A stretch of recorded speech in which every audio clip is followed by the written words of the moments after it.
Hello everyone, welcome to next video of our PYQ series, जिसमें हम कर रहे हैं 1979 से 2024 तक के each and every PYQ with absolute clarity. ये हमारा लास्ट वीडियो होगा पब्लिक फाइनेंस और शेयर मार्केट का। इसमें हम इसको कंप्लीट करेंगे और इसके बाद हम नेक्स्ट इन्वायरमेंट स्टार्ट करेंगे। उसके बाद इकोनॉमी का कोई एक और टॉपिक स्टार्ट करेंगे। ठीक है, उसका डिटेल्स मैं आपको टेलीग्राम चैनल पे अपडेट कर दूंगा। चलो स्टार्ट करते हैं 2012 का नेक्स्ट क्वेश्चन। तो इसमें क्या पूछ रहा है कि which one of the following would result increase in money supply.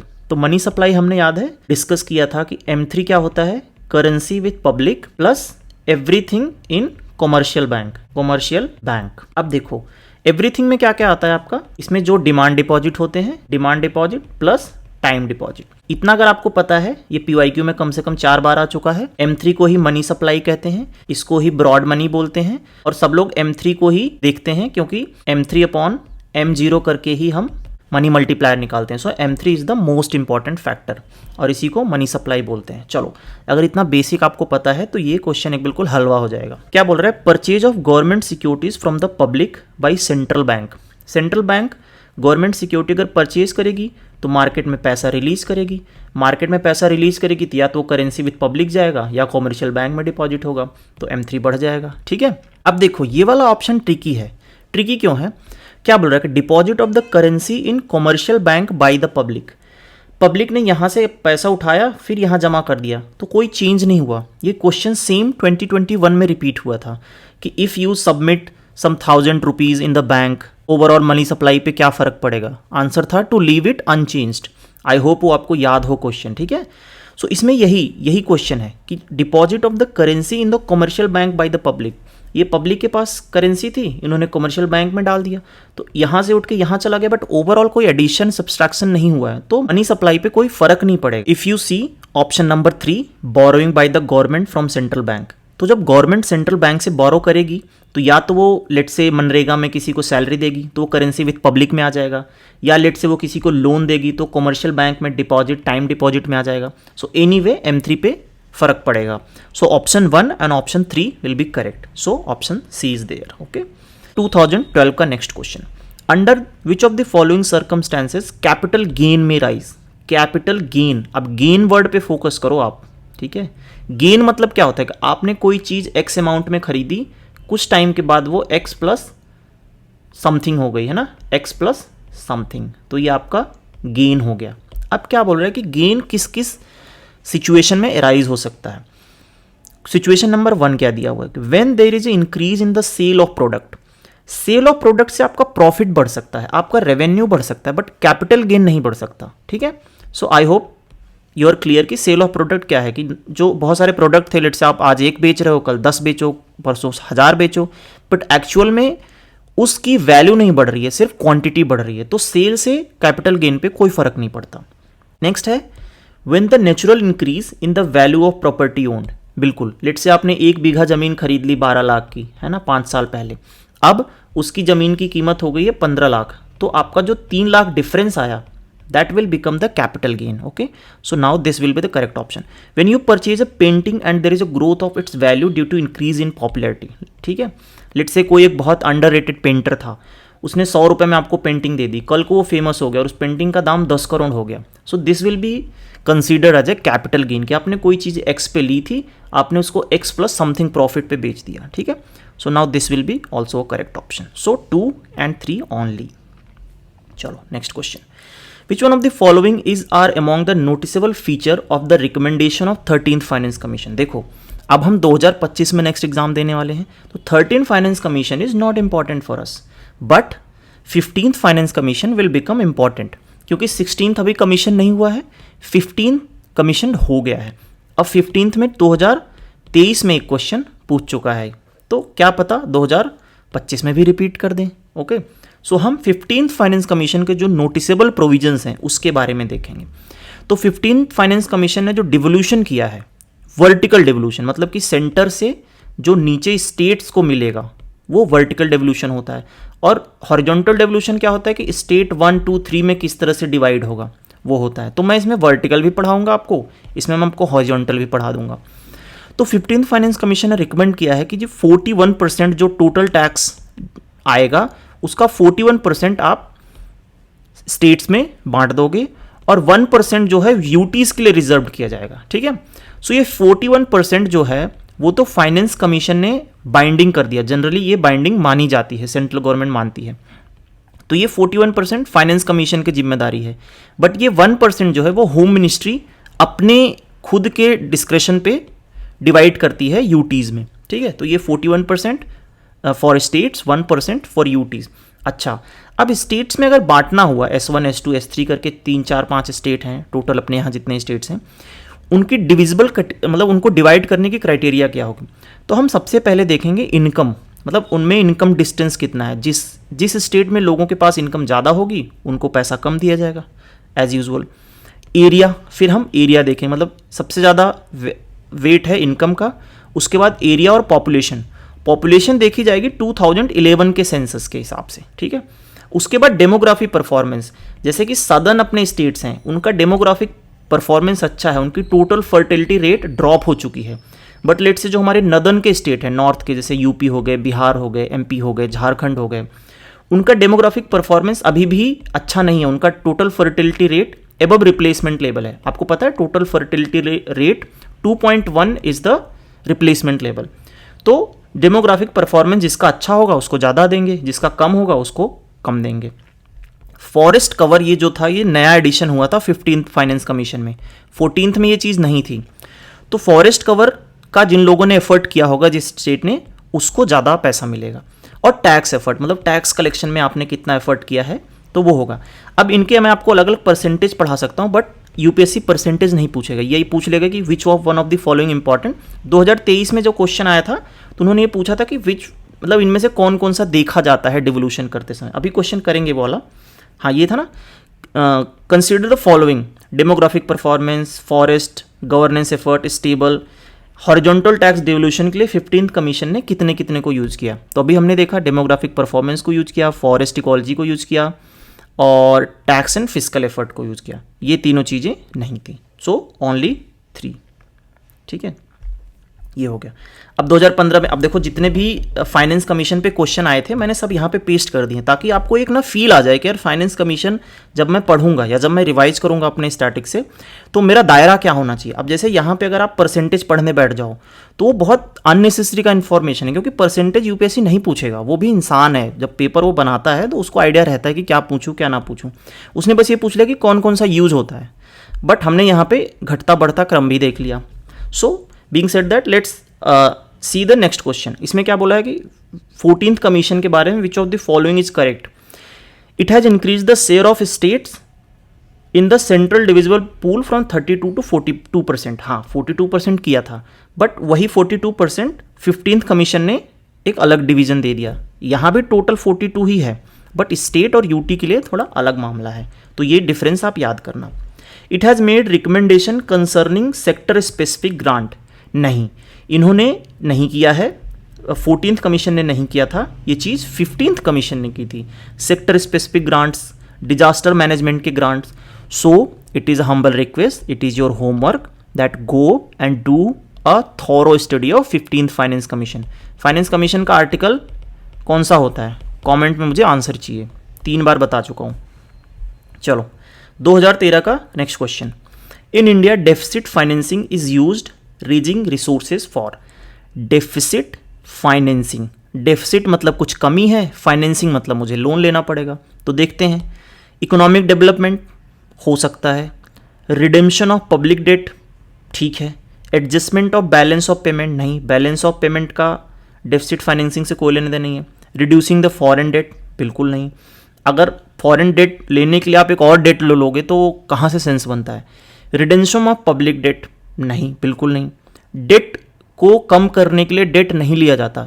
अब याद है हमने एक पढ़ा था कि कोई भी कंट्री को हम पुअर कैटेगरी में कब रखते हैं, वो तब रखते हैं जब वो अपने डेट को सर्व करने के लिए, मतलब अपने एग्जिस्टिंग डेट के लोन, मतलब जो लोन है उसका भरपाई करने के लिए उसको एक्स्ट्रा लोन लेना पड़े, तो वो पुअर कैटेगरी में आ जाती है। सो ये तीनों ऑप्शन उसी कैटेगरी में है। तो डेट फाइनेंसिंग हम इकोनॉमिक डेवलपमेंट के लिए ले सकते हैं कि हमने डेट लिया इकोनॉमिक डेवलपमेंट के लिए, जब डेवलपमेंट हो गया तो हमारी कलेक्शन बढ़ गई और हमने अपना डेट पे कर दिया। ठीक है, बेसिक सिंपल दिमाग लगाना है कि डेट इकोनॉमिक डेवलपमेंट के लिए हमने डेट लिया, लेट से रोड बनाने के लिए हमने डेट ले लिया, हाँ इकोनॉमिक डेवलपमेंट हो गया, यहाँ पे टोल लगा दिया, पैसा आया, हमने डेट भर दिया। So this is a positive cycle. But ये जो तीनों है ना, ये दे आर विशियस साइकिल कि आप एक लोन कंप्लीट करने के लिए दूसरा लोन ले रहे हो सॉरी, तो क्या दूसरा कंप्लीट करने के लिए तीसरा लोगे? So these are not the correct option. चलो, सो नेक्स्ट क्वेश्चन अपना है which of the following constitutes capital account. अब देखो, जो कैपिटल अकाउंट होता है ना, कैपिटल अकाउंट होता है, एक तो करेंट अकाउंट होता है। ठीक है, अब इन दोनों में डिफरेंस क्या है? जो करेंट अकाउंट होता है ना, that is for day to day expense, और जो कैपिटल अकाउंट होता है that is opposite of this, मतलब it could be a long term type of thing. ठीक है, लॉन्ग टर्म थिंग। चलो, अब इसमें अगर आप देखोगे ध्यान से तो जो फॉरेन लोन्स हैं these are also long term, जो FDI हैं these are also long term, लेकिन जो प्राइवेट रिमिटेंस है ना, जो ये प्राइवेट रिमिटेंस है, this is not a capital, ये आता है अपना करेंट अकाउंट में, this is part of current account. क्योंकि जो प्राइवेट रिमिटेंस आता है ना, पहले बात तो प्राइवेट रिमिटेंस का मतलब क्या होता है? लेट से आपका कोई कजिन US में रह रहा है और उसका SBI में यहाँ पे खाता है, और उसने वो जो पैसा SBI में डालेगा, that becomes the private remittance. So वो जो प्राइवेट रिमिटेंस कर रहा है, that is for his day to day use and that can not be a part of capital account. And next है portfolio investment, this is also a sort of like long term की बात होती है। सो 1, 2 and 4, इसमें मैंने option नहीं रखा, but option ऐसे था कि 1, 2, 4, 1, 3, 4 करके था। So option number 1, 2 and 4 become the part of our capital account. ठीक है, I hope this is crystal clear कि जो हमारा करेंट अकाउंट होता है that is like day to day खर्चा जो हमारा होगा वो उसको हम करेंट अकाउंट में डाल देंगे, और जो कैपिटल अकाउंट होगा that is kind of long term, इसमें कुछ अपना एसेट क्रिएट हो रहा है या कुछ लोन का लेन देन हो रहा है, इस तरह की चीज़ें जो होंगी वो अपनी लॉन्ग टर्म और कैपिटल अकाउंट में आएंगी। ठीक है, नेक्स्ट क्वेश्चन 2014 में आया, विच of the following does venture capital mean. ठीक है, वेंचर कैपिटल, वेंचर मतलब क्या होता है कि ऐसे कहते हैं कि आज एडवेंचर करूंगा, एडवेंचर और वेंचर में रिलेशन क्या है कि मतलब कुछ नया हो रहा है ना, न्यू, और न्यू क्या होता है अपना स्टार्टअप। ठीक है, ऐसे आप याद कर सकते हो। So a short term capital provided to industries, no, a long term startup capital provided to new entrepreneurs, है ना। वेंचर कैपिटल मतलब they are trying to do adventure, वो लॉन्ग टर्म कैपिटल प्रोवाइड कर रहे हैं स्टार्टअप्स को, नए बंदों को, नए इंडस्ट्रीज को, न्यू इनोवेशंस को। So that becomes venture capital.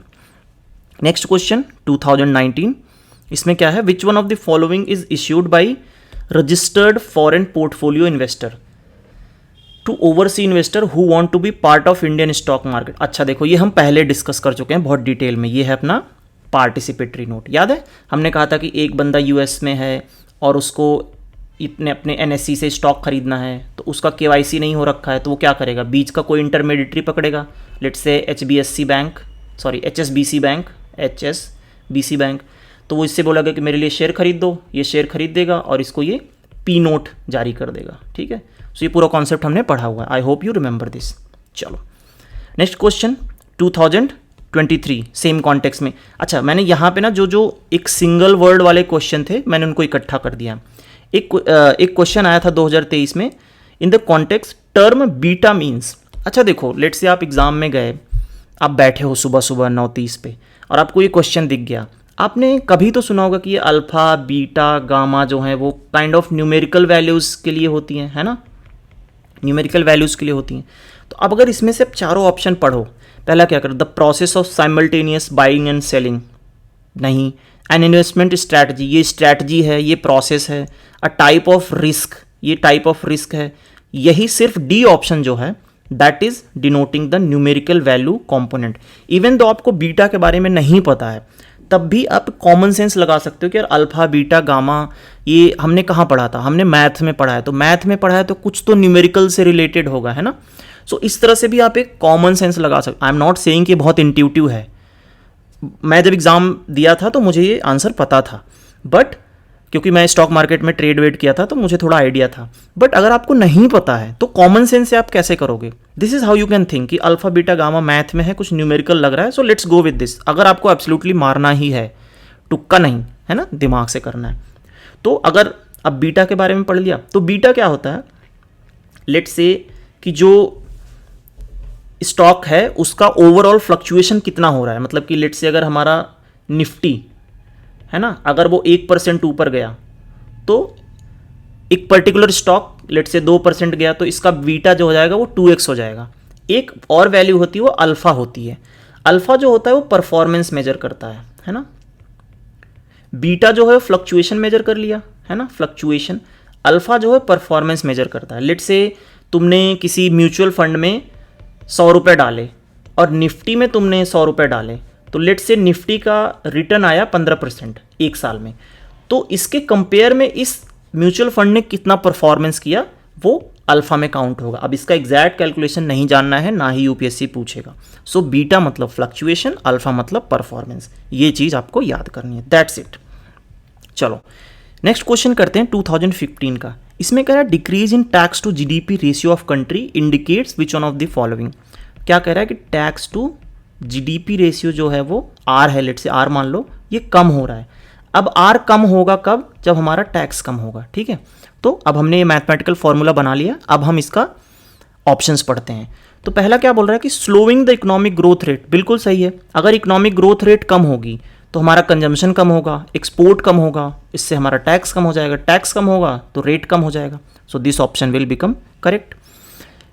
उसके बाद ये सेकंड ऑप्शन देखो, बड़ा इंटरेस्टिंग है। ये क्या कह रहा है कि less equitable distribution of national income. देखो जैसे जैसे इनइक्वालिटी बढ़ती है ना, अपने किसी भी कंट्री में इनइक्वालिटी बढ़ती है तो उनका जो टैक्स कलेक्शन है ना वो कम होता रहता है। क्योंकि क्या होता है, लेट्स से अगर आप एक पिरामिड बना लो, अगर ये टॉप के जो लोग हैं अगर इन्हीं के पास सारा पैसा आ गया तो जो बेस ऑफ टैक्स है वो बहुत कम हो जाता है ना, ये टैक्स बेस बहुत कम हो जाता है। अगर हमारा इक्विटेबल डिस्ट्रीब्यूशन है कि हमारे यहाँ, सॉरी ये गलत हो गया, लेट्स से हमारे यहाँ बिल्कुल भी इनइक्वालिटी नहीं है, तो मतलब ओवरऑल ऊपर से नीचे तक सबके पास पैसा है, तो जो हमारा टैक्स बेस होता है ना, ये जो हमारा टैक्स बेस होता है वो बढ़ जाता है और उससे हमारी कलेक्शन बढ़ जाती है, टैक्स कलेक्शन बढ़ जाती है। जीएसटी आने से हमारे टैक्स में इंप्रूवमेंट क्यों हुई? क्योंकि हमारा टैक्स कलेक्शन का बेस बढ़ गया, हम हर ऑब्जेक्ट पे अब टैक्स मार सकते हैं, है ना, ट्रांसपेरेंसी बढ़ गई, ट्रैकिंग बढ़ गई। तो इस तरह से जब हमारा इक्विटेबल डिस्ट्रीब्यूशन नहीं होता है तो हमारा टैक्स कम होता है।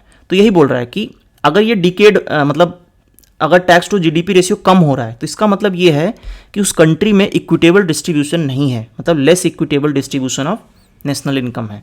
So this option is actually really thoughtful and बहुत बेसिक चीज़ है, बट ये गलत होना एग्जाम में काफ़ी पॉसिबल है। चलो नेक्स्ट क्वेश्चन करते हैं हम 2015 का। There has been persistent deficit budget year after year. अब देखो हमने डेफिसिट के बारे में बहुत लंबा चौड़ा डिस्कशन किया हुआ है पिछले वीडियोज़ में, बट डेफिसिट कब होता है? जब हमारे expenses are greater than our income.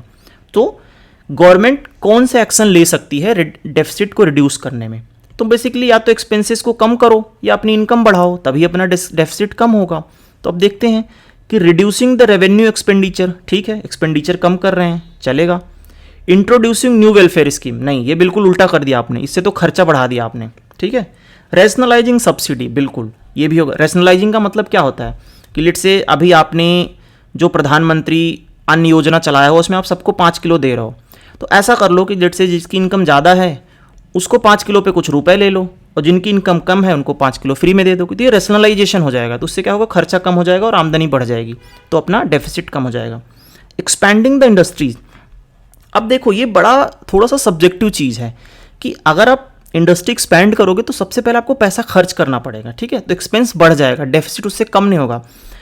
और इसने पूछा है कि मतलब तुरंत एक्शन लेना है। फिस्कल डेफिसिट मतलब ईयर ऑन ईयर कैलकुलेट होता है, तो तुरंत लेना पड़ेगा। अगर आपने इंडस्ट्री बढ़ा दी तो हो सकता है अगले 5-10 साल में उसका रिटर्न आपको मिले। So in this case we will not select the fourth option. चलो तो 1 और 3 हो गया, this option will be correct. चलो नेक्स्ट क्वेश्चन। 2016 में भी सेम क्वेश्चन आया था। चलो तो ये लोग आप लोग कर लेना, ठीक है, इसको मैं नहीं करा रहा हूँ, सेम ही क्वेश्चन है। कितने क्वेश्चन बचे हैं अपने? और अभी काफ़ी बचे हैं यार। नेक्स्ट क्वेश्चन, 2016 में आया कि which one of the following are included in capital budget of the government of India. तो अभी हमने डिस्कस किया कि जो हमारा कैपिटल बजट होता है that is kind of long term वाला थिंग, ठीक है। कैपिटल बजट जो है वो लॉन्ग टर्म का मामला रहता है। तो इसमें क्या हो जाएगा, पहला है कि expenditure on acquisition of asset like road, बिल्कुल आप रोड वगैरह पे एक्सपेंडिचर कर रहे हो तो मतलब लॉन्ग टर्म की बात कर रहे हो। Loans received from foreign government, बिल्कुल ये भी होगा, लोन मिलता है तो 10 साल 5 15 साल 20 साल के लिए मिलता है। Loans and advances granted to the states and union, बिल्कुल लोन मिला चाहे लोन गया वो सब कैपिटल अकाउंट में ही आएगा, ठीक है। सो 1, 2 and 3 will be the correct option. Next question, consider the following markets. अब देखो 2023 का क्वेश्चन आया, क्योंकि हम लोग ये कैपिटल और करंट वाला चीज़ अभी कर रहे हैं तो इसी में मैं जितने भी क्वेश्चन आए हुए हैं मैं सबको एक बार क्लब करके करा दे रहा हूँ आपको। कंसीडर द फॉलोइंग मार्केट, इसमें पूछ रहा है कि how many of the following are included in the capital market. दो तरीके के मार्केट होते हैं अपने, कैपिटल मार्केट और दूसरा मनी मार्केट, है ना। Capital market, money market. Capital market जो होता है वो ग्रेटर देन 1 ईयर का होता है, मनी मार्केट जो होता है लेस देन 1 ईयर का होता है, ठीक है। तो गवर्नमेंट सिक्योरिटीज बॉन्ड, बिल्कुल ये हमारे कैपिटल मार्केट में आएंगे।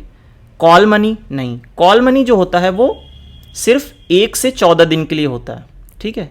अब 1 दिन के लिए कॉल मनी होता है, 14 1 से ज़्यादा हो गया तो उसको नोटिस मनी बोल देते हैं, but the difference is the not important, difference is not important. So call money will not be the case. Treasury bill market, treasury bill market also 14 दिन का होता है ना। गवर्नमेंट सिक्योरिटी और ट्रेजरी बिल हमने दो चीज़ पढ़ी थी, government security more than 1 year, treasury bill up to 14 days, ठीक है। स्टॉक मार्केट, बिल्कुल स्टॉक मार्केट में भी आप इन्वेस्टमेंट करते हो तो सालों साल के लिए करते हो, तो ओनली 2, ठीक है। सो गवर्नमेंट बॉन्ड मार्केट और stock market, these 2 will be the capital market और बाकी जो है वो मनी मार्केट के पार्ट हो जाएंगे, ठीक है। Call money, treasury bill. चलो next question 2022, with reference to the expenditure made by an organization, which one of the following statement are correct?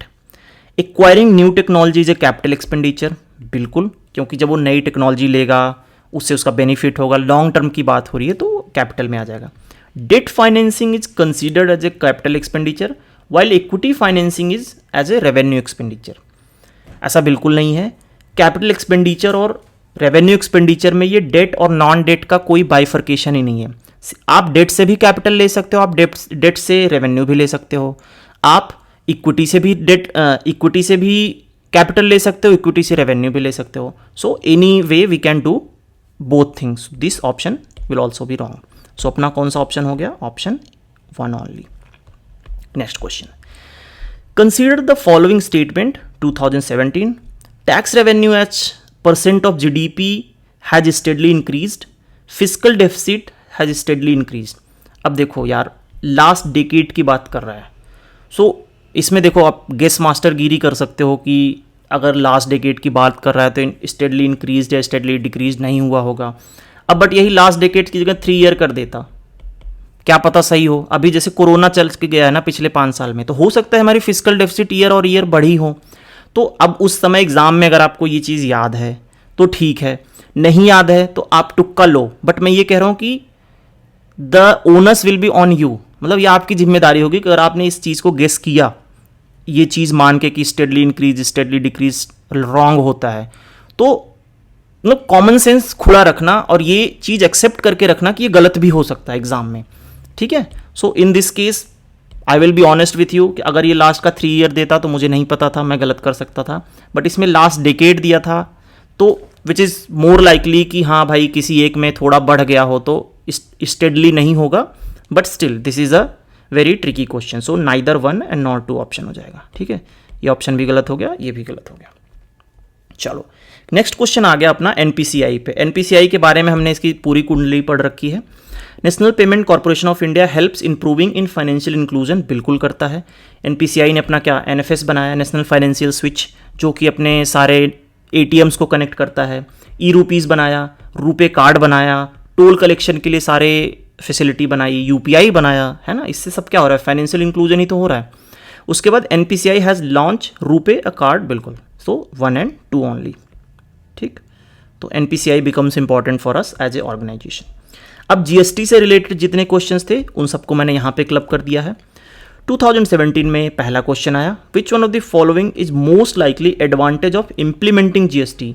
चलो जीएसटी इंप्लीमेंट करने का सबसे बड़ा फायदा क्या होगा, कॉमन सेंस से देखेंगे सारे option. It will replace multiple taxes collected by multiple authorities, will दस क्रिएट अ सिंगल मार्केट। बिल्कुल सही है, अब हर जगह जीएसटी लगता है, कोई और टैक्स जैसे सेस हो गया, वैट हो गया, सब एबॉलिश हो चुके हैं। It will drastically reduce current account deficit. बिल्कुल नहीं, है ना। अगर जीएसटी लगाने से हमारा करेंट अकाउंट डेफिसिट कम हो जाता तो सरकारें बहुत पहले कर चुकी होती। It will enormously increase the growth and size of economy. बिल्कुल नहीं, जीएसटी लगाने से इकॉनमी की साइज नहीं बढ़ जाएगी, बस टैक्स कलेक्शन बढ़ा है। इकॉनमी की साइज बढ़ाने के लिए आपको इन्वेस्टमेंट, कैपिटल एक्सपेंडिचर ये सब बढ़ाना पड़ता है। जीएसटी लगाने से इकॉनमी नहीं बढ़ जाएगी, ठीक है। So only one option will be correct. Next, consider the following items, cereal grain, chicken egg, fish processed and can, newspaper containing advertising material. अब इसमें पूछ रहा है कि which are exempted under the GST. अब देखो, जब भी गवर्नमेंट कुछ करती है ना, लेट से जीएसटी लगाना हुआ, उसको कुछ भी लगाना हुआ, टैक्स बेनिफिट देना हुआ, तो जो खाने पीने की चीज़ें हैं, जो एब्सोल्यूट नेसेसरी चीज़ें, जैसे कोविड में भी जो इसेंशियल आइटम्स थे वो छूट पे थे, उनको मतलब छूट था, तो इस तरह इसेंशियल चीज़ों पे जीएसटी नहीं लगता। जैसे सीरियल ग्रेन्स तो इन पे नहीं लगेगा, चिकन एग्स इन पे भी नहीं लगेगा। Fish processed and canned, fish processed and canned का मतलब क्या हो गया कि आपने फिश की प्रोसेसिंग कर दी और इसकी ब्रांडिंग कर दी, ठीक है। अब ब्रांडिंग जब हो गई तो कॉमर्शियल मामला हो गया, तो इस पे जीएसटी लगेगा, तो ये नहीं होगा। Newspaper containing advertising material, newspaper में एडवर्टाइजिंग मटेरियल हो ना हो उस पे नहीं लगता है, ठीक है। सो 1, 2 and 4 this option will be correct.